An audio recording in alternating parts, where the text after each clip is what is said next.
अरे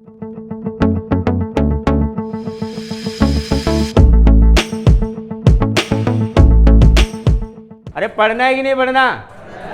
पढ़ा दूं या अभी भी टाइम लेना है और पढ़ा दें?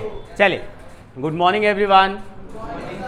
Hello dear friends and students, as we already know कि हम एक नई सीरीज को डिस्कस कर रहे हैं जिसमें हम आपके मिड टर्म एग्जाम के जो सिलेबस है उसको रिवीजन फॉर्म में देख रहे हैं। तो यहाँ पर हम पूरे सिलेबस को डिस्कस नहीं करेंगे। अगर आपको पूरे सिलेबस का वीडियो देखना है तो नीचे आपको लिंक मिल जाएगा, आप वहाँ से देख सकते हैं। यहाँ पर हम केवल उन्हीं क्वेश्चंस को डिस्कस करेंगे जो कि आपके एग्जाम पॉइंट ऑफ व्यू से इंपॉर्टेंट है और बहुत ज़्यादा रिपीटेबल है, यानी कि मोस्ट रिपीटेबल क्वेश्चन जो है उनको डिस्कस करेंगे। और आज के इस सेक्शन की जो शुरुआत है वो करेंगे हम आपके सेकंड चैप्टर से, जिसका नाम है शक्ति के नए केंद्र। तो ये जो चैप्टर है बेटा, ये दो पार्ट्स में डिवाइडेड है। पहला पार्ट जो है वो संगठन की बात करता है और दूसरा है वो राष्ट्रों की बात करता है। तो आज के इस वाले सेशन में हम केवल किसकी बात करेंगे? संगठनों की बात करेंगे और इससे रिलेटेड जो भी इंपॉर्टेंट क्वेश्चंस हैं उन सभी को डिस्कस करेंगे। तो चलिए without wasting any more time शुरू करते हैं हम अपने आज की क्लास मेरे यानी लेक्चरर उदय कुमार के साथ।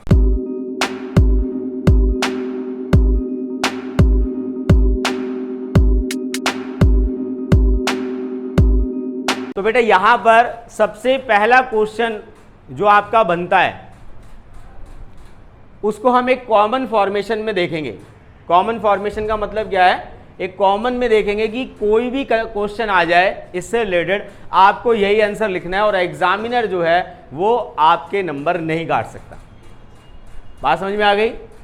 जैसे आपने बहुत सारे ताले देखे होंगे, उसकी एक मास्टर की होती है कि उस की से वो सभी ताले क्या हो जाते हैं? क्या हो जाते हैं? खुल जाते हैं। तो वैसे ही कुछ ऐसे क्वेश्चन होते हैं जो अलग अलग फॉर्मेट में हो सकते हैं लेकिन उनका आंसर जो है वो सेम रहता है।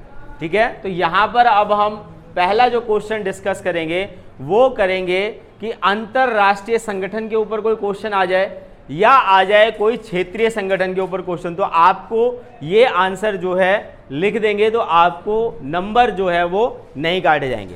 और इस तरीके का जो क्वेश्चन है बेसिकली आपका 4 से 6 मार्क्स में आता है। ये 1 या 2 मार्क्स में नहीं आएगा, ये या तो 4 मार्क्स में आएगा या फिर 6 मार्क्स में आएगा। क्लियर है बेटा? तो चलिए पहले क्वेश्चन देख लेते हैं कि क्वेश्चन क्या है। अगर आपके पेपर में क्वेश्चन आया हुआ है अंतरराष्ट्रीय, पहले क्वेश्चन देख लेंगे अंतरराष्ट्रीय, या फिर आपसे क्वेश्चन पूछा हुआ है क्षेत्रीय। अंतरराष्ट्रीय या फिर क्या होगा? क्षेत्रीय होगा। संगठन के उद्देश्य बताएं। संगठन के उद्देश्य बताएं।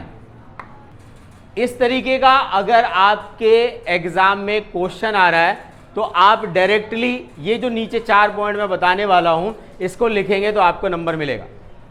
देखिए, अंतरराष्ट्रीय संगठन की जब हम बात करते हैं तो अंतरराष्ट्रीय संगठन में आपका आता है यूएन। क्या आता है? यूनाइटेड नेशन, जिसे आप संयुक्त राष्ट्र संघ कहते हैं। अंतरराष्ट्रीय संगठन से मतलब क्या होता है? ऐसा संगठन जिसमें विश्व के सभी देश जुड़े हों, उसे हम क्या कहते हैं? अंतरराष्ट्रीय संगठन कहते हैं। जब हम क्षेत्रीय संगठन की बात करते हैं तो क्षेत्रीय संगठन का मतलब क्या होता है? एक पर्टिकुलर क्षेत्र के लोग वहां पर जुड़े हुए हैं, एक पर्टिकुलर क्षेत्र के जो देश हैं वो वहां पर जुड़े हुए हैं। तो देखिए यहां पर आप जितने भी देख रहे हैं, ये जैसे सार्क है, ये सार्क क्या है? दक्षिण एशियाई क्षेत्रों की बात करता है। ऐसे ही आसियान है। तो यहाँ पर यूरोपीय यूनियन की बात करें, यूरोपीय संघ की बात करें, आसियान की बात करें और सार्क की बात करें तो ये बेसिकली क्या है? एक क्षेत्रीय संगठन है, ये अंतरराष्ट्रीय संगठन नहीं है। क्योंकि अगर देखो यूरोप की बात करेंगे तो इसमें केवल यूरोप के देश हैं। कहाँ के देश हैं? केवल यूरोप के देश है, उसमें एशिया के देश नहीं है।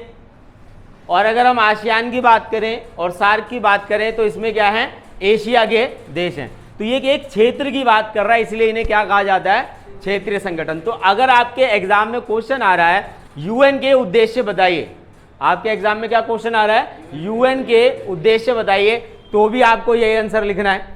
और अगर आपके पेपर में क्वेश्चन आ रहा है क्षेत्रीय संगठन के उद्देश्य बताइए, या आ रहा है यूरोपीय संघ के उद्देश्य बताइए, या क्वेश्चन आ रहा है आसियान का उद्देश्य बताइए, या क्वेश्चन आ रहा है सार्क का उद्देश्य बताइए, तो आपको यही पॉइंट लिखने हैं और आपको इसके बेसिस पर क्या मिल जाएंगे, नंबर मिल जाएंगे। तो देखिए एग्जाम में लिखने का जो पैटर्न है आपको उसके नंबर मिलते हैं, आपको कितना आता है इसके नंबर नहीं मिलते। तो अपनी राइटिंग को थोड़ा सा इंप्रूव करेंगे। तो पहले जब भी आप क्वेश्चन लिखते हैं, उसके बाद जब उसका आंसर लिखते हैं, तो आंसर में पहले ये जरूर लाइन जो आप अपनी कॉपीज में भी लिखते हैं कि इस संगठन के उद्देश्य निम्नलिखित हैं। उसके बाद उद्देश्य नंबर 1, पहला उद्देश्य लिखेंगे फटाफट, सहयोग को बढ़ाना। कि कोई भी अंतरराष्ट्रीय संगठन है या क्षेत्रीय संगठन है, उसका सबसे पहला उद्देश्य क्या होता है, सहयोग को बढ़ाना। अब ये सहयोग को बढ़ा रहे हैं, किसके बीच में बढ़ाएंगे, सदस्य देशों के, हमेशा ध्यान रखना, सदस्य देशों के। तो ये जितना भी हम कर रहे हैं वो क्या है, सदस्य देशों के बीच रहेगा। ये बिल्कुल ऐसा ही है जैसे आपके जो अभिभावक हैं, जो आपके माता पिता हैं, वो केवल आप ही का ध्यान रखते हैं ना, या पड़ोस के बच्चे का भी ध्यान रखते हैं, किसका रखते हैं, आपका ही रखते हैं ना।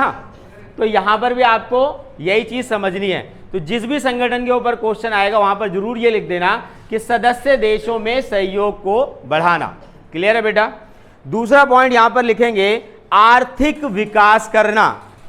दूसरा पॉइंट क्या रहेगा आपका उद्देश्य में, आर्थिक विकास करना, आर्थिक विकास करना। तो देखिए यहां पर आपको, तो मैं सिर्फ पॉइंट्स लिखवा रहा हूं, अब आपको क्वेश्चन की रिक्वायरमेंट के अकॉर्डिंग क्या करना है, आंसर को फ्रेम करना है। अगर 2 मार्क्स का क्वेश्चन आ रहा है तो 2-2 लाइन इसमें लिख देना है। लिख सकते हैं कि जैसे मान लीजिए क्वेश्चन आ गया यूरोपीय संघ के उद्देश्य बताएं, तो आप पहला क्वेश्चन क्या लिखेंगे, सहयोग को बढ़ाना, उसके बाद हाइफन लगा के लिखेंगे कि यूरोपीय संघ के जितने भी सदस्य देश हैं उनके बीच में सहयोग को बढ़ाना इसका प्रथम उद्देश्य है। लिख सकते हैं। दूसरा क्या हो गया, आर्थिक विकास करना, यानी कि सदस्य देशों के बीच में अगर कोई इकोनॉमिक इश्यू आ रहा है, कोई इकोनॉमिक प्रॉब्लम आ रही है, तो उसका क्या करना है, विकास करना है। और विकास कैसे होगा, जब हम मिलजुल कर रहेंगे। क्लियर है बेटा। तीसरा पॉइंट यहां से लिखेंगे आप सभी। तीसरा पॉइंट क्या रहेगा हमारा, विश्व में शांति संतुलन बनाए रखना।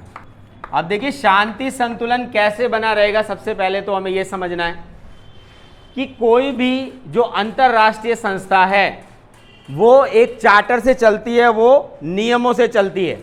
जो कोई भी संस्था है वो क्या चलती है, एक चार्टर से चलती है, नियमों से चलती है। और अगर हम उसका पालन करते हैं तो क्या रहती है, विश्व में शांति बनी रहती है। क्लियर है बेटा पॉइंट, कि विश्व में शांति कैसे बनी रहेगी और संतुलन कैसा बना रहेगा, जब हम सभी नियमों से चलेंगे, रूल्स एंड रेगुलेशन से चलेंगे, फॉलो करेंगे, तो क्या रहेगा, विश्व में शांति बनी रहेगी। तो और यहां पर विश्व में शांति बनाए रखने के लिए जो चार्टर बनाया गया वो किसके द्वारा बनाया गया है, यूएन के द्वारा बनाया गया है, यूनाइटेड नेशन के द्वारा बनाया गया। क्लियर है बेटा, लिख लेंगे अब इसे।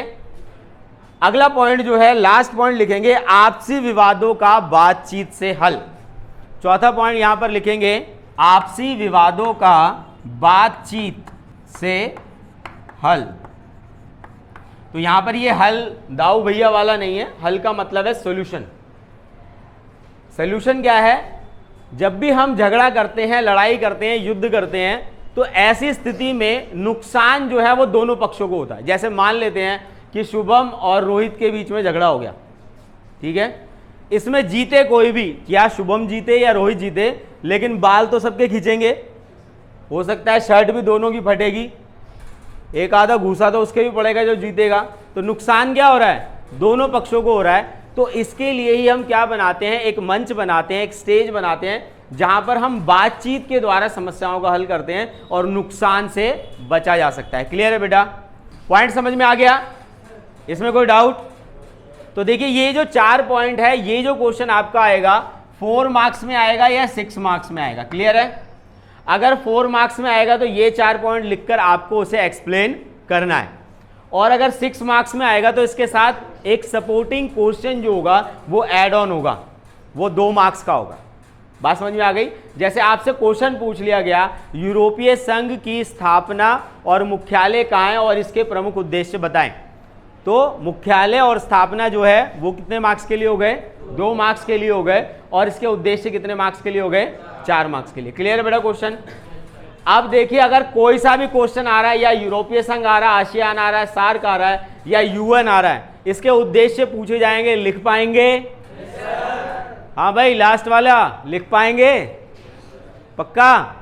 चलिए नेक्स्ट क्वेश्चन जो हम यहां से डिस्कस करेंगे, आप पर्टिकुलर सिलेबस से करेंगे कि यूरोपीय संघ क्या है, आसियान क्या है। और यहां पर जो सार्क वाला क्वेश्चन है, सार्क से रिलेटेड जो क्वेश्चन है, वो हम सार्क वाले चैप्टर में, आपके समकालीन दक्षिण एशिया वाले में ऑलरेडी डिस्कस कर चुके हैं, तो आप वहां से भी इसे देख सकते हैं। लिंक आपको नीचे डिस्क्रिप्शन में मिल जाएगा। क्लियर है बच्चे? चलिए अब देखिए, यहां से हमारा जो नेक्स्ट क्वेश्चन बनता है, किसी भी संगठन का जो नेक्स्ट क्वेश्चन बनेगा वो 3 पार्ट में बनेगा। सबसे पहला कि उस संघ की स्थापना कब हुई। बात समझ में आ गई? चाहे मैं यूएन की बात करूं, यूरोपीय संघ की बात करूं, आसियान की, सार्क की और ब्रिक्स की, तो यहां पर सबसे पहले आपको सबका क्या पता होना चाहिए, इसकी स्थापना कब हुई। दूसरा, इसका मुख्यालय कहां पर है। पहला स्थापना, दूसरा मुख्यालय। तीसरा क्वेश्चन जो बनता है कि ये क्या कार्य करता है, कोई भी संगठन है वो क्या कार्य करेगा, तो जो आपने उद्देश्य में लिखा है वही उसके कार्य भी हैं। तो अगर क्वेश्चन आ रहा है कि भाई यूरोपीय संघ के कार्य बताएं, तो जो अभी हमने उद्देश्य डिस्कस करा है वो ही उसके कार्य भी हैं। क्लियर है बेटा? तो चलिए अब यहां पर एक एक संगठन की बात करते हैं और उसको जल्दी से देखने का प्रयास करते हैं। चलिए सबसे पहला लिखेंगे यूरोपीय संघ। बातें नहीं, यूरोपीय संघ। अब इससे जो क्वेश्चन आएंगे उसकी बात कर लेते हैं। ठीक है, अब यहां पर ये वाला जो पोर्शन है ये आपके पैसेज बेस में भी आ सकता है, तो आपको एमसीक्यू फॉर्मेशन की भी जानकारी होनी चाहिए। समझ आई बात? ये क्या है, आपके पैसेज बेस में भी आ सकता है, तो आपको यहां पर जो छोटे आंसर्स हैं उसकी भी तैयारी करनी चाहिए। तो हम यहां पर इसको रैंडमली देखेंगे उसमें क्या क्या क्वेश्चन बनते हैं। सबसे पहला आता है कि यूरोपीय संघ जो है वो किस प्रकार का संगठन है। किस प्रकार का संगठन है? अंतरराष्ट्रीय है कि क्षेत्रीय है? क्षेत्रीय संगठन है। ये क्लियर है? उसके बाद आता है इसके सदस्य। क्या आता है?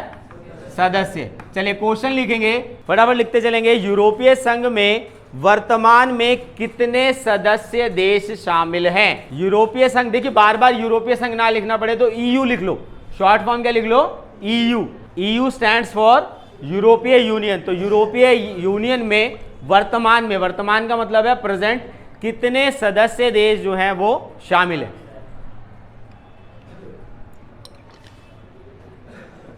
लिख लिया बेटा? तो देखिए वर्तमान की बात करें तो यूरोपीय संघ में कितने देश शामिल हैं, जो सदस्य हैं उनकी संख्या कितनी है? 27। कितनी है? 27 देश जो हैं यूरोप के किस संघ में शामिल है? यूरोपीय यूनियन में या यूरोपीय संघ में शामिल है। उसके बाद दूसरा है जो शॉर्ट में आएगा, अगर पैसेज बेस में आएगा, कि यूरोपीय संघ की मुद्रा का नाम क्या है। किसका नाम? मुद्रा का नाम। बहुत अच्छे, शाबाश बेटा, मतलब ठीक पढ़ा रहा हूं मैं। क्या नाम है? यूरो। कौन सी मुद्रा है? यूरोपीय संघ की जो मुद्रा है वो क्या है? यूरो है। क्लियर है बेटा? नेक्स्ट जो यहां से क्वेश्चन बनता है कि यूरोपीय संघ की जो स्थापना है वो कब हुई, जल्दी बताओ। 1992। 92 नहीं, 92 या 92? चलिए शाबाश, बहुत अच्छी बात है। अब इसकी हम किसकी बात कर रहे हैं? स्थापना की। किसकी बात कर रहे हैं? स्थापना की बात कर रहे हैं। तो जब इसकी स्थापना की गई थी बेटा, तो पूरे यूरोप के देशों को कैलकुलेट नहीं किया गया था। यहां पर किसको देखा गया था? जो मेंबर्स थे, मोस्टली मेंबर जो थे वो आपके पश्चिमी यूरोप के थे। किसके थे? पश्चिमी यूरोप के सदस्य थे। और इन्होंने मिलकर कब? 1992 में इस संगठन की स्थापना करी। तो इसकी स्थापना कब हुई, क्वेश्चन आता है यूरोपीय संघ की स्थापना किस वर्ष हुई, तो आप क्या लिखेंगे 1992 के अंदर यूरोपीय संघ जो है वो स्थापित हो जाता है। अगर आपको ये लेक्चर डिटेल में देखना है तो आपको आई बटन पर एक और लिंक मिल जाएगा जहां पर हमने इसे पूरे डिटेल में है कि इसका विकास क्रम कैसे हुआ है। जैसे एक शिशु होता है वो अचानक से 25 वर्ष का नहीं हो जाता या अडल्ट नहीं हो जाता, वो क्या है एक विकास क्रम में चलता है। तो ऐसे ही यूरोपीय यूनियन भी जो है वो एक विकास क्रम में चलता है कि पहले परिषद बनाया जाता है, फिर आर्थिक संगठन बनाया जाता है और सबसे लास्ट में क्या बनता है आपका यूरोपीय यूनियन या यूरोपीय संघ। क्लियर है बेटा? तो उसका वीडियो का लिंक आपको मिल जाएगा। अभी के हिसाब से आप क्या देखेंगे, इसकी स्थापना की अगर हम बात करें तो पश्चिमी यूरोप के देशों ने मिलकर एक संगठन बनाया, उसको क्या कहा गया, यूरोपीय संघ, और कब बनाया गया 1992 में। क्लियर है बेटा? बेसिक जानकारी सिर्फ इतनी है। आपसे ये नहीं पूछा जाएगा कि कौन कौन से देश इसमें शामिल हैं, कौन सा देश कब जुड़ा।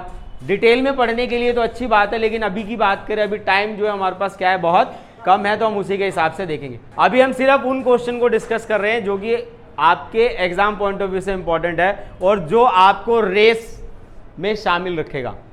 रेस में शामिल का मतलब क्या है कि भाई आपकी जो एग्जाम तक की रेस है और रिजल्ट तक की रेस है उसमें आप भागते रहेंगे। अभी सिर्फ उन क्वेश्चन को डिस्कस कर रहे हैं। जैसे जंगल होता है ना, जंगल में हर तरीके का जानवर होता है, कुछ शेर होता है, कोई भेड़िया होता है, कोई गीदड़ होता है, कोई खरगोश होता है, कोई चूहा होता है, कोई कछुआ होता है। तो जो जंगल का मालिक होता है वो क्या सोचता है कि इस पृथ्वी पर, इस जंगल में सभी जानवर जो है वो जिए। तो अभी उसके हिसाब से मुझे क्या है, कछुए को भी देखना है कि जो कछुआ है वो भी 33 ले आए। बात समझ में आ रही है? तो यहाँ पर अभी हम वही क्वेश्चन डिस्कस कर रहे हैं जो कि आपके एग्जाम पॉइंट ऑफ व्यू से इंपॉर्टेंट है। अगर आप एक्स्ट्रा ऑर्डिनरी इन्फॉर्मेशन चाहते हैं तो नीचे आपको वीडियो का लिंक मिल जाएगा। समझ गए भाई? आगे यहाँ पर जो सबसे इंपॉर्टेंट क्वेश्चन बनता है वो है यूरोपीय संघ को क्या एक प्रभावी संगठन बनाता है। चलिए पहले क्वेश्चन लिखेंगे, यूरोपीय संघ को क्या एक प्रभावी संगठन बनाता है। चलिए क्वेश्चन क्या है, यूरोपीय संघ को क्या एक महत्वपूर्ण संगठन बनाता है या फिर क्या एक प्रभावी संगठन बनाता है। ये सबसे ज्यादा रिपीटेबल क्वेश्चन है, सबसे ज्यादा इंपॉर्टेंट क्वेश्चन है, मोस्ट इंपॉर्टेंट क्वेश्चन की कैटेगरी में इसको रख लो। यहां पर हम पहले पॉइंट के रूप में क्या देख सकते हैं कि यूरोपीय संघ की जो मुद्रा है, जो यूरो है, वो क्या है, डॉलर के लिए खतरा। लिखेंगे यूरो डॉलर के लिए खतरा, यूरो डॉलर के लिए खतरा। नेक्स्ट यहां लिखेंगे, नेक्स्ट पॉइंट लिखेंगे यहां पर, विश्व की दूसरी सबसे बड़ी सेना, विश्व की दूसरी सबसे बड़ी सेना जो है वो किसके पास है, यूरोपीय यूनियन के पास है। विश्व की दूसरी सबसे बड़ी सेना जो है वो किसके पास है, यूरोपीय संघ के पास है। तीसरा पॉइंट लिखेंगे फटाफट, यूरोपीय संघ के दो सदस्य देश, यूरोपीय संघ के दो सदस्य देश सुरक्षा परिषद में, सुरक्षा परिषद में स्थायी सदस्य। थर्ड पॉइंट लिखेंगे, यूरोपीय यूनियन के दो सदस्य सुरक्षा परिषद के स्थायी सदस्य हैं और वो कौन है, यूके और फ्रांस। उसके बाद जो फोर्थ ऑप्शन है, परमाणु हथियारों से संपन्न, यानी कि यूरोपीय यूनियन के पास क्या है, न्यूक्लियर बम भी है, परमाणु हथियार भी है और इसकी वजह से ही ये क्या है, एक प्रभावी संगठन बनता है। क्लियर है बेटा? कोई डाउट यहां तक? तो देखिए 4 मार्क्स में अगर क्वेश्चन आएगा तो आप ये लिख सकते हैं। अब देखिए यहां पर हमें क्वेश्चन को वैरायटी नहीं करनी है, हमें क्वेश्चन को कॉमन करना है। अगर यहां पर आपकी जगह क्वेश्चन आ रहा है यूरोपीय संघ की कोई 4 विशेषताएं बताएं, तो भी आंसर क्या रहेगा, सेम रहेगा। कोई 4 विशेषता बताइए, तो भी आपका आंसर क्या रहेगा, सेम रहेगा कि यूरोपीय संघ की जो 4 विशेषताएं हैं वो ये है। कोई डाउट है बेटा, कुछ पूछना है बताना। एक एडिशनल पॉइंट जो है वो आप यहाँ पे लिख सकते हैं कि विश्व व्यापार में, 4 पॉइंट हो गए, 5वां पॉइंट एक और ले लो कि एक आधा भूल गए तो याद रहे, विश्व व्यापार में 3 गुना ज्यादा हिस्सेदारी जो है वो कौन निभाता है? यूएन निभाता है। यूरोपीय यूनियन क्लियर हो गया? तो यूरोपीय यूनियन में इससे ज्यादा क्वेश्चन आपके नहीं आएंगे। यूरोपीय यूनियन क्लियर है? तो देखिए अभी तक हमने यूरोपीय यूनियन से रिलेटेड जो भी इंपॉर्टेंट क्वेश्चन है और अंतरराष्ट्रीय संगठन के जो उद्देश्य हैं उनको कवर अप कर लिया है। अब हम डिस्कस करेंगे आसियान को। तो आसियान के ऊपर अभी जो सेकंड सीरीज थी, इसी सीरीज का जो सेकंड लेक्चर था वो ऑलरेडी मैंने डाल रखा है, तो आप वहाँ से भी उसे देख सकते हैं। आसियान के ऊपर जो बेसिक क्वेश्चन बन रहे हैं वो मैंने उस वीडियो में डिस्कस कर रखे हैं, लिंक इन द डिस्क्रिप्शन आपको मिल जाएगा। नहीं तो आप इससे पीछे वाली जो बैक सीरीज की वीडियो है उसको देख लेंगे। थोड़ा सा वॉइस का इशू होगा, वहाँ पर माइक अच्छे से कनेक्ट नहीं हो पाया था, तो वॉइस का इशू जरूर होगा, लेकिन वहाँ पर आपको सारा कंटेंट मिल जाएगा। इसके बाद थर्ड जो है वो है सार्क। तो सार्क के लिए मैंने आपको पहले भी ये जो जब कंप्लीट लेक्चर कराया था तो उसमें भी हमने पढ़ा था। तो आसियान के लिए यहाँ पर एक छोटा सा श्रिंक करके और समझ लेते हैं ताकि आप उसको बेटर वे में समझ पाएं। ठीक है बेटा? नेक्स्ट हम क्या डिस्कस करेंगे? आसियान। आसियान का फुल फॉर्म कोई बताएगा? हाँ जी बताओ बेटा, शाबाश। Association of south east Asian nation. सही है? पक्का? देख लो। तो यहाँ पर आसियान के जो बेसिक फिगर्स हैं, जो बेसिक पॉइंट्स हैं उसको डिस्कस करेंगे। और अगर ये जो टॉपिक है ये मोस्टली आपका 2 मार्क्स कवर करता है, क्योंकि टोटल चैप्टर की बात करूं तो 8 नंबर का ये टोटल चैप्टर है, और आसियान से अगर आपका क्वेश्चन आ रहा है तो केवल 2 मार्क्स का ही आएगा, इससे ज़्यादा क्वेश्चन यहाँ से नहीं बनेगा। आसियान के या तो 3 स्तंभ पूछ लेगा कि आसियान के कौन कौन से 3 स्तंभ हैं, या पूछ लेगा आसियान के उद्देश्य, तो वो तो हम पहले कर चुके हैं। ठीक है? 1 मार्क्स में अगर क्वेश्चन आ रहा है तो वो पूछेगा कि भाई इसका मुख्यालय कहाँ पर है, इसकी स्थापना कब हुई। तो स्थापना कब हुई कौन बताएगा? 1967 में। और भी कुछ था? 1967 में आसियान की स्थापना होती है। कौन से पत्र से होती है? शाबाश, बैंकॉक घोषणा पत्र के द्वारा इसकी जो स्थापना है वो की जाती है। क्लियर है बेटा? बैंकॉक घोषणा पत्र एक चार्टर है जिस पर हस्ताक्षर करके 1967 में इसे क्या किया गया? स्थापित किया गया। क्लियर है बेटा? यहाँ पर इसके मुख्यालय की बात करें, ठीक है, इसका मुख्यालय कहां पर है? ढकार्ता नहीं, जकार्ता। क्या है? जकार्ता। हाँ, ढकार्ता से आप याद रख सकते हैं कि खाना खा के नहीं है ढकार्ता, और इसका मुख्यालय कहां पर है? शाबाश, मुख्यालय हमें पता लग गया। मुख्यालय कहां है इसका? जकार्ता में। तो 1 मार्क्स के जो क्वेश्चन आएंगे या पैसेज में अगर क्वेश्चन आएंगे तो यही सब पूछता है कि इसका मुख्यालय कहां पर है, इसकी स्थापना कब हुई। क्लियर है बेटा? अब देखिए, इसके लिए जो प्रीवियस वीडियो उसमें भी मैंने बताया था, इसके जो फाउंडर मेंबर्स हैं, कौन है? फाउंडर मेंबर्स को क्या कहते हैं? संस्थापक सदस्य। तो उनकी संख्या कितनी है? 5। और वर्तमान में कितने हैं? शाबाश बेटा, वर्तमान में है 10। तो संस्थापक हो गए 5, और 5 और बढ़ गए तो कितने हो गए? 10। अब यहाँ पर संस्थापक देशों का नाम याद रखने के लिए ट्रिक बताई थी आपको। ध्यान रखना, क्वेश्चन आएगा तो यही आएगा कि 5 मेंबर्स के नाम बता दो जो कि इसके संस्थापक हैं। उसके लिए याद रखेंगे FM set. F stands for Philippines, M stands for Malaysia, S stands for Singapore, I stands for Indonesia, और T स्टैंड्स फॉर थाईलैंड।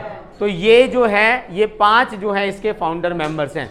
अगर यहाँ पर थोड़ा सा लॉन्ग क्वेश्चन आता है, वैसे गुंजाइश बिल्कुल भी नहीं है, अगर लॉन्ग क्वेश्चन आता है तो क्वेश्चन आएगा नए केंद्र के रूप में आसियान की प्रासंगिकता बताएं। जल्दी से क्वेश्चन लिखेंगे, नए संगठन के रूप में आसियान की प्रासंगिकता बताएं। प्रासंगिकता का मतलब क्या है? रेलेवेंस। अगर हम ऑर्डर में देखें तो ये क्या है? शक्ति का एक नया केंद्र है। क्या है? शक्ति का एक नया केंद्र है जिसमें आसियान जो है वो भी शामिल है। तो तो इस संगठन की जो रेलिवेंसी है, जो प्रासंगिकता है वो क्या है, इसके ऊपर क्वेश्चन बनता है। और ये क्वेश्चन भी हद मार के आएगा तो 4 मार्क्स में आएगा, इससे ज़्यादा नहीं आ सकता। वैसे 2 मार्क्स में ही आने की इसकी गुंजाइश जो है वो ज़्यादा है। चलिए पहला पॉइंट लिखेंगे यहाँ से, आशियान शैली, जिसे इंग्लिश में क्या कहा जाता है, आशियान वे। तो देखिए यहाँ से आपका एक और क्वेश्चन क्या बन गया, आशियान शैली से हम क्या जानते हैं, तो आसियान के जो देश हैं वो कल्चरली या सांस्कृतिक रूप से बहुत ज़्यादा विकसित हैं और एक दूसरे की संस्कृति का आदान प्रदान करते हैं। इसे ही क्या कहा गया है, आसियान शैली या आसियान वे। क्लियर है बेटा। आसियान शैली टकराव रहित बातचीत, आगे कंटिन्यू करेंगे, टकराव रहित बातचीत और परामर्श की नीति। परामर्श का मतलब क्या होता है, एडवाइस लेना, इसकी सबसे बड़ी ताकत। तो जब आप आसियान को डिटेल में पढ़ेंगे तो वहाँ पर आप देखेंगे आसियान जो है, आसियान के जो देश हैं वो एक लंबे समय तक गृह युद्ध की चपेट में रहे और उसके बाद इन्होंने क्या करा, अपने आप को इकट्ठा किया। कई बार कंपैरेटिवली क्वेश्चन आता है कि आसियान जो है वो इतनी जल्दी विकास कर गया लेकिन सार्क क्यों नहीं कर पाया। तो सार्क जो है वो इतना विकास इसलिए नहीं कर पाया क्योंकि इसके जितनी भी नेबरिंग कंट्रीज हैं या सार्क के जितने भी मेंबर्स हैं उनके बीच में टकराव जो है, सीमा विवाद जो है या अन्य कई तरीके के जो विवाद हैं वो देखने को मिलते हैं, जो कि आसियान में देखने को नहीं मिलते। क्लियर है बेटा। सेकंड पॉइंट लिखेंगे यहाँ से, निवेश, श्रम और सेवाओं के मामले में मुक्त व्यापार क्षेत्र का निर्माण, फ्री ट्रेड हो गया बेटा। तो इन्होंने क्या करा है, अपनी सेवाओं को, अपने श्रम को क्या करा है, फ्री ट्रेड के माध्यम से और ज़्यादा विकसित किया है। क्लियर है बेटा। अब देखिए, क्योंकि यहाँ पर इकोनॉमिक ग्रोथ जो है वो बहुत ज़्यादा है तो इसी वजह से क्या है, अमेरिका और चीन भी इस क्षेत्र में जो है वो अपनी रुचि दिखा रहे हैं। कहते हैं ना, उगते सूरज को सब क्या करते हैं, सलाम करते हैं। तो यहाँ पर भी क्या है कि आर्थिक रूप से आसियान जो है वो बहुत तीव्रता से, बहुत तेजी से विकसित हुआ है और इस क्षेत्र में इसीलिए अमेरिका और चीन, थर्ड पॉइंट लिखेंगे, यूएसए या अमेरिका और चीन ने रुचि दिखाई है। कोई डाउट है बेटा, मिटा दें, समझ आ गया। चलिए, तो यहां से आसियान से जो क्वेश्चन आएगा, एक जो मैंने कल वीडियो अपलोड करी थी वो देख लेना, और उसके बाद एक लास्ट क्वेश्चन यहां से बनता है आसियान वे, तो वो भी हमने डिस्कस कर लिया। और उसके बाद है कि नए संगठन के रूप में इसकी क्या प्रासंगिकता है, या नए संगठन की जगह वर्ड क्या लिखा जा सकता है कि शक्ति के नए केंद्र के रूप में आसियान की क्या प्रासंगिकता है। तो दोनों का आंसर जो है वो आपका कॉमन रहेगा। क्लियर। चलिए, इसके बाद सार्क वाला जो चैप्टर है हम ऑलरेडी बहुत डिटेल में पढ़ चुके हैं, तो उससे रिलेटेड भी जो क्वेश्चन है वो उस वीडियो में हमने बता रखा है। तो यहाँ पर कुछ बेसिक क्वेश्चंस हैं सार्क को लेकर, उनकी बात करेंगे, सिर्फ बेसिक क्वेश्चंस की डिटेल को नहीं देखेंगे। क्लियर है। सार्क, सार्क का फुल फॉर्म बताएगा कोई, south Asian association for regional cooperation, जिसे कि हम सार्क के नाम से जानते हैं। अब आप लोगों के साथ ना बस समस्या इतनी सी है कि कॉन्फिडेंस लेवल की कमी है। आपको आता सब कुछ है लेकिन बोलने से कतराते हो। बोला करो, और उससे भी ज़्यादा क्या है, लिखने की प्रैक्टिस करो, क्योंकि आपको कितना आता है, आप कितना बोल पाते हैं। एग्जाम में आपको इसके नंबर नहीं मिलते, एग्जाम में नंबर मिलते हैं कि आप कितना लिखते हैं। तो राइटिंग प्रैक्टिस पर जोर दो और छोटे छोटे से ग्राफ बनाना शुरू करो।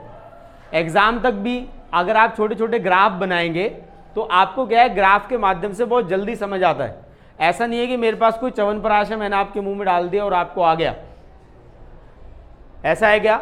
आप ग्राफ के माध्यम से पढ़ेंगे तो बहुत जल्दी चीज़ों को समझते हैं। आपने देखा मैं डायग्राम्स यूज़ करता हूँ, तो ऐसे ही छोटे छोटे से डायग्राम्स जो है वो पर क्वेश्चन के आप बनाइए और उससे आपको देखिए कितना ज़्यादा इंप्रूवमेंट मिलेगा। क्लियर है। अब देखिए, सार्क की बात कर रहे हैं तो हमें क्या देखना पड़ेगा, सबसे पहले इसका नाम, सार्क का नाम, क्योंकि इंग्लिश वाले बच्चों को कन्फ्यूजन नहीं होती है लेकिन जो हमारे हिंदी के बच्चे हैं उनको हमेशा कन्फ्यूजन रहती है। सार्क को अन्य किस नाम से जाना जाता है, दक्षेश के नाम से भी जाना जाता है, और किस नाम से जाना जाता है, अगर इसकी फुल फॉर्म करें, दक्षिण क्षेत्रीय सहयोग संगठन। कई सारे बच्चों को मैंने देखा है, जब मैं सीबीएसई में भी कॉपी चेक करने जाता हूँ तो वो सार्क के हिंदी नाम में और आसियान के जो हिंदी नेम है उसमें बड़ा कंफ्यूज रहते हैं। तो अगर दक्षिण पूर्व की बात कर रहा है, ध्यान रखेंगे दक्षिण पूर्व लिखा हुआ है तो किसकी बात हो रही है? आसियान की बात हो रही है। और केवल दक्षिण लिखा हुआ है तो किसकी बात हो रही है? सार्क की बात हो रही है। क्लियर है बेटा? अब दक्षिण के बारे में क्वेश्चन आएगा तो भी आपको वही चीज लिखनी है, सार्क लिखा हुआ है तब भी आपको वही चीज लिखनी है, और दक्षिण एशियाई क्षेत्रीय सहयोग संगठन लिखा हुआ है तो भी आपको उतनी ही चीज लिखनी है। क्लियर है बेटा? अब देखिए यहां पर भी हम छोटी छोटी सी चीजें देखेंगे। सदस्य की बात करेंगे। किसकी बात करेंगे? सदस्य की बात करेंगे। तो दो तरीके के सदस्य हैं, एक क्या है? संस्थापक, एक क्या हो गया? संस्थापक, और दूसरा क्या हो गया? वर्तमान। तो संस्थापक कितने हैं? 7, और एक और जुड़ गया वर्तमान में, तो कितने हो गए? 7 + 8। सबसे लास्ट में कौन सा जुड़ा? अफगानिस्तान। शाबाश। अफगान जो है वो सबसे लास्ट में जो है वो इस संगठन में जुड़ा है। नेक्स्ट यहां से आपका क्वेश्चन क्या बनेगा कि इसका मुख्यालय कहां पर है, इसका हेडक्वार्टर कहां पर है? इसका मुख्यालय कहां पर है? नेपाल में काठमांडू। क्लियर है बेटा? काठमांडू में क्या है? इसका मुख्यालय है। तो ये जो छोटे छोटे बेसिक्स क्वेश्चन है ये आपको पैसेज में भी हेल्प करेंगे, और 1 मार्क्स में अगर आपका एमसीक्यू फॉर्मेशन आ रहा है तो वहां पर भी ये आपको क्या करेंगे?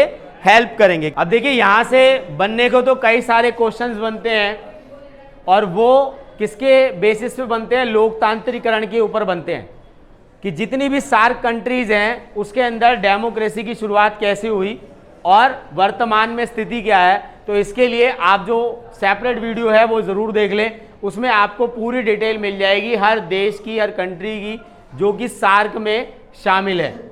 यहाँ पर आपको अवॉइड क्या करना है पहले ये सुन लीजिए।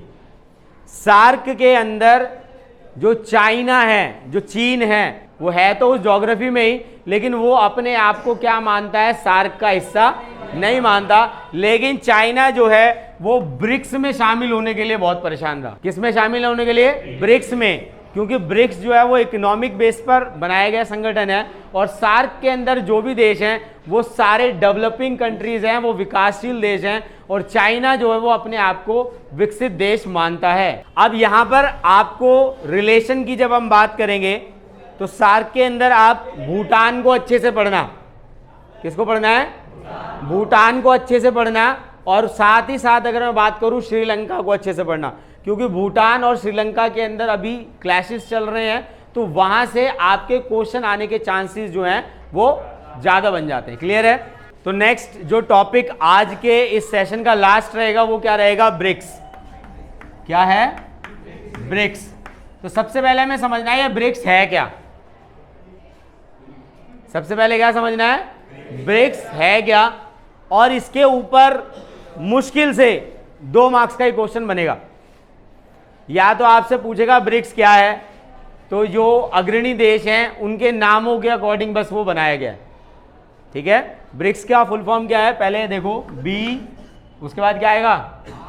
R I C S। देखिए S को मैंने सेपरेट क्यों रखा है? क्योंकि S stands for south Africa, और साउथ अफ्रीका जो है इसमें बाद में जुड़ा था, इसीलिए हमने इसको क्या रखा हुआ है? बाहर रखा हुआ। ठीक है? तो B stands for Brazil, R stands for Russia या रूस, I स्टैंड्स फॉर इंडिया या भारत, और C स्टैंड फॉर चीन या चाइना, S स्टैंड्स फॉर दक्षिणी अफ्रीका या आप कह सकते हैं साउथ अफ्रीका। तो इन सारे देशों के नामों के फ्रंट लेटर को मिलाकर ही ये संगठन बनाया गया। क्लियर है? तो देखिए ना तो ये कोई अंतरराष्ट्रीय संगठन है और ना ही कोई क्षेत्रीय संगठन है। पहली बात क्या समझनी है आपको? या तो ये अंतरराष्ट्रीय संगठन है और ना ही क्षेत्रीय संगठन है। ये क्या है? इकोनॉमिक डेवलपमेंट के लिए बनाया गया संगठन है। बात समझ में आ गई? अगर मैं बहुत सामान्य शब्दों में समझाने की कोशिश करूं तो ये एक ऐसा संगठन है जो केवल इकोनॉमी की बात करता है, केवल अर्थव्यवस्था की बात करता है, इसके अलावा इसका और कोई उद्देश्य नहीं। क्लियर है बेटा? ब्रिक्स का फुल फॉर्म क्लियर है कि सभी अग्रणी देशों के जो नाम हैं उसको मिलाकर बनाया गया एक संगठन है। बाकी इसकी जो बेसिक डिटेल है वो आपको यहाँ पर दिख जाएगी, तो आप इसका एक स्क्रीनशॉट लेकर उसको एक बार रीड आउट कर लेना। ग्राफ के माध्यम से आपको यहाँ पर दिख जाएगा। अब यहां से एक क्वेश्चन क्या बनता है आपका कि भाई जो ब्रिक्स है उसके उद्देश्य क्या हैं, क्योंकि जब हमने कॉमन क्वेश्चन करा था तो वहां पर हमने ब्रिक्स को डिस्कस नहीं किया था, तो जल्दी से लिख लेंगे ब्रिक्स के उद्देश्य। ब्रिक्स के उद्देश्यों में सबसे पहला पॉइंट जो है वो आएगा आपका पारस्परिक हित, व्यापार, स्वास्थ्य। लिख लिया, पारस्परिक हित, व्यापार, स्वास्थ्य, शिक्षा, टेक्नोलॉजी को आप तकनीक भी लिख सकते हैं, तकनीक का एक दूसरे के साथ, जल्दी जल्दी लिखेंगे, एक दूसरे के साथ सहयोग करना, एक दूसरे के साथ सहयोग करना। तो ये क्या कर रहे हैं, एक दूसरे के साथ सहयोग कर रहे हैं, लेकिन जो इसका क्षेत्र है, जो इसका क्राइटेरिया है वो क्या है, लिमिटेड है। बात समझ में आ रही है, वो क्या है, लिमिटेड है। इसके दूसरे उद्देश्य की बात करूं, पहला उद्देश्य क्लियर है बेटा, दूसरा उद्देश्य क्या है, आंतरिक मामलों में झांकना नहीं है, आंतरिक मामलों में हस्तक्षेप नहीं। तो यहां पर देखिए दूसरा जो इसका सबसे बड़ा उद्देश्य है वो क्या है कि जितने भी सदस्य देश हैं वो एक दूसरे के आंतरिक मामलों में किसी प्रकार का कोई हस्तक्षेप नहीं करते। क्लियर है। तीसरा और लास्ट यहां पर पॉइंट लिखेंगे, आर्थिक लाभ को सदस्य देशों के बीच बांटना। तीसरा क्या उद्देश्य है, आर्थिक लाभ को सदस्य देशों में बांटना। क्लियर है बेटा, कि जो भी इनका इकोनॉमिक डेवलपमेंट होगा उससे जो भी उन्हें पैसा प्राप्त होगा, जो धन प्राप्त होगा या जो रिसोर्स प्राप्त होगा, उसको क्या करना है, अपने सदस्य देशों के बीच में विभाजित करना है, बराबर बांटना है। तो केवल ये 3 उद्देश्य हैं। क्वेश्चन आएगा तो मैक्सिमम पूछेगा आपसे कि कोई 2 उद्देश्य बताइए, तो अब आप लिख लेंगे। तो आज की क्लास में बस इतना ही, मिलते हैं आपसे नेक्स्ट क्लास में जहां पर हम इससे नेक्स्ट चैप्टर को रिवीजन सेशन में ही डिस्कस करेंगे। तब तक के लिए जय भीम, जय भारत।